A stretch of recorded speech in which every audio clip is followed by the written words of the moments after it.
Yanıyoruz ha.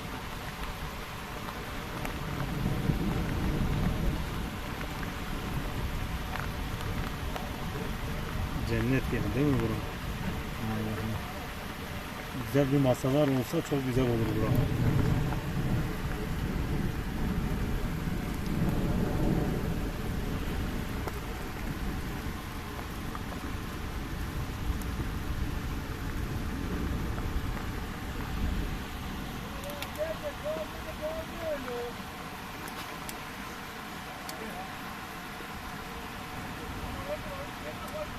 Bayan Bağcı.